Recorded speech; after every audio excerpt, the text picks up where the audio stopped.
bon, on se retrouve pour le deuxième mythe de nos quartiers. De nos quartiers, ouais, de la région grenobloise en Voilà. soi. Là, on va parler de la fée Mélusine. Ouais, un truc qu'on entend depuis qu'on Un est truc tout de petit. ouf. Ouais, de ouf. Parce qu'on en a quand même fait un spectacle musical, madame. Absolument, oui, effectivement. Merci de me rappeler ce magnifique moment. moment. Merci. Parfait. Ce comme moment tu a sais. traumatisé littéralement énormément de personnes. Exactement. Hein. On s'est rendu compte que finalement la fée Mélusine et son histoire est très particulière et donc mérite plusieurs chapitres parce qu'il y a beaucoup plus de choses à raconter que ce que l'on pensait. Et ouais, on a passé quand même une journée entière à faire des recherches là-dessus. Voilà. Et on s'est rendu compte que littéralement les recherches prenaient à peu près plus de 10 pages. Donc bon. On va vous raccourcir ça en plusieurs épisodes et là nous allons particulièrement parler de la fée Mélusine à Sassenage. Oui, parce que sachant qu'on est à Sassenage, vaut mieux... Notre ville. RPZ. RPZ. Non, ouais, on va parler de ça parce que c'est vrai que c'est un mythe qui nous a toujours un peu... Il y a titillé plusieurs les personnes oreilles. qui s'en intéressent. Quand on passe à Sassenage, on en parle et dans d'autres villes et même dans d'autres pays. On s'est rendu compte. Exactement, surtout en Europe. Donc pour tous ceux qui aiment les mythes, les légendes et notamment tout ce qui est un peu féerique, donc la fée Mélusine a son histoire et on va en parler. Donc en gros, ce qu'il faut savoir, c'est que Mélusine est une femme, mi-femme, mi-serpent. Donc aussi, on peut dire que c'est une sorte de personnage féminin légendaire anguipède. Anguipède, c'est avoir une queue de serpent en soi. L'histoire de Sassenage est un peu particulière. Alors déjà, on va commencer par l'histoire de Raymondin. Parce que son histoire va nous permettre de comprendre la suite logique. Donc par rapport à cette légende, on le rappelle. Donc tout commence par un certain Raymondin. Donc c'est un fils de comte de Lyon qui séjourne auprès de son oncle. Et au cours d'une partie de chasse, il va accidentellement tuer son oncle. Oups. Ah, oups, désolé, pas fait exprès. Pris de panique, il prend la fuite et se perd dans les bois. Donc ça, jusqu'à là, c'est une réaction normale. Voilà.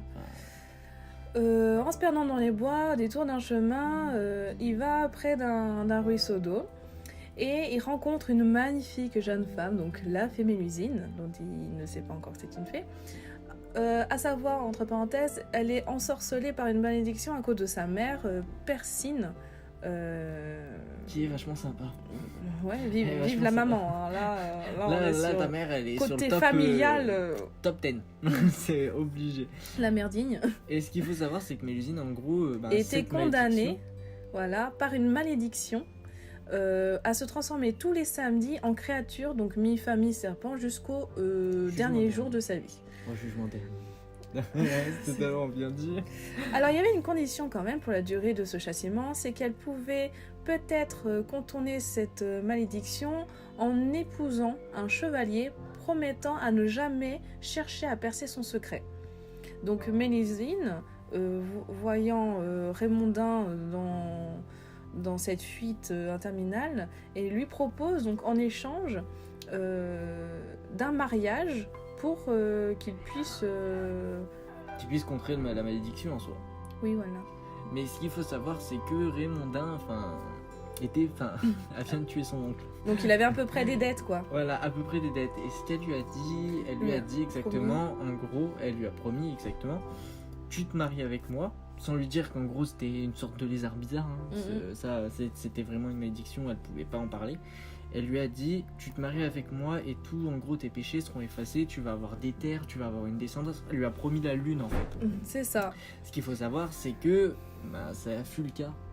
Parce qu'ils ont eu 10 gosses. Il a accepté et respecte du coup cette promesse durant de nombreuses années. Et ils ont été un couple heureux avec tout de même 10 enfants. Putain, salut, ça a cartonné. Hein. Ça a cartonné. Sauf qu'un jour, malheureusement... Et ça du premier jour, hein. Bim bam boum, ok, pas de souci, on se marie, c'est pas comme aujourd'hui. Hein. À l'époque, c'était direct. C'était cash, hein. Mais ce qu'il faut savoir, c'est qu'un jour, Raymondin, par curiosité, Ça ronge la curiosité. Voilà, hein. C'est en fait une petite malédiction. Pendant plusieurs années, il a dû se dire, ok, on a fait la promesse, machin, mais au bout d'un moment, ça commence à peser sur les épaules.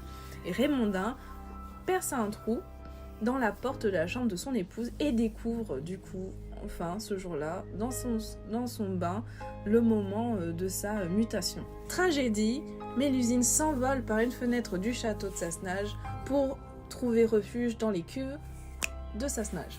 Qui sont juste à côté du château. Oui, ils sont c'est vraiment ça qu'il faut pas savoir, loin. et il y aura peut-être un truc dessus par la suite. Faut qu'on voie encore. Oui, il y aura certainement un épisode 2 de La Fée Mélusine pour raconter des cuves de Sassenage, son histoire à Mélusine et pourquoi on en parle tant, surtout aux cuves. C'est exactement ça. Il faut savoir aussi que les cuves de Sassenage font partie des 7 merveilles du Dauphiné.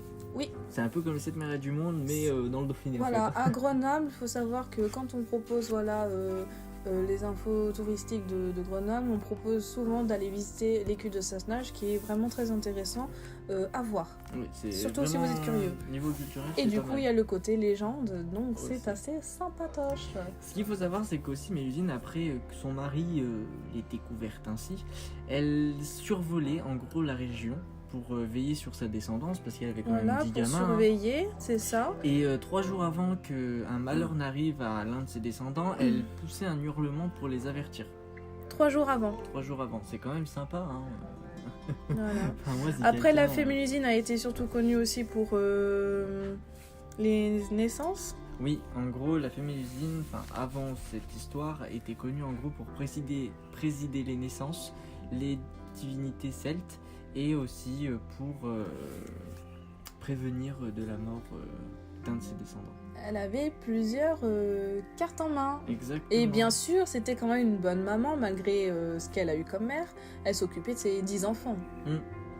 Et ça, sur ses enfants, on en parlera un peu plus dans une autre vidéo, théoriquement. Certainement dans un épisode 3. Certainement. Il y a aussi une spécificité à savoir, c'est que Mélusine, le jour où son mari l'a trahi, elle a créé, en pleurant, des larmes. On appelle ça les larmes de Mélusine. Oui. C'était un sorte de sérum ophtalmique, je crois. En gros, c'était pour tout ce qui était pour les yeux. Pour les yeux, pour guérir les yeux, enfin c'est un sorte de remède magique en fait. C'est ça, c'est comme une espèce de remède qui va aider. Après, c'est dans les mythes et légendes. J'en ai jamais trouvé des pires Moi comme non ça, plus. mais Mais ça se trouve ça aurait été auprès des cuves, il me semble. Ouais, c'est ça.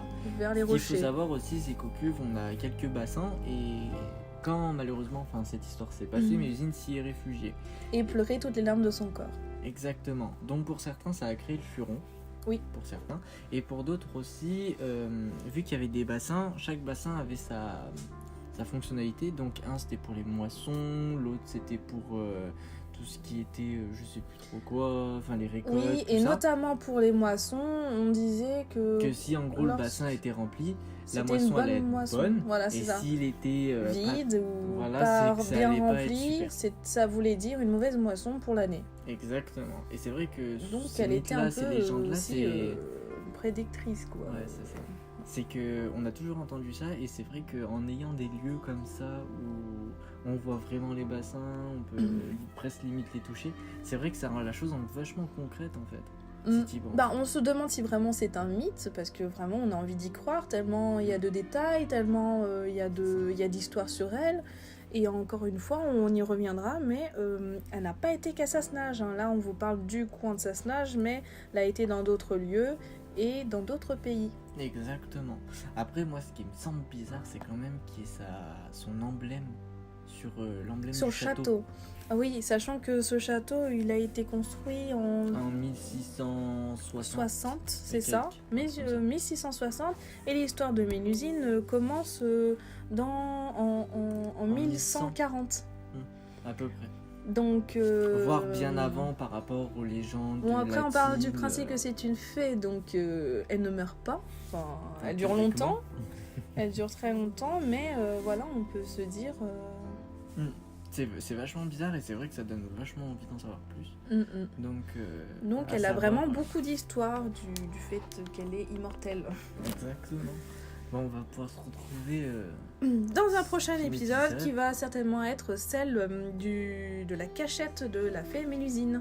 On verra ça. À très bientôt. Ciao.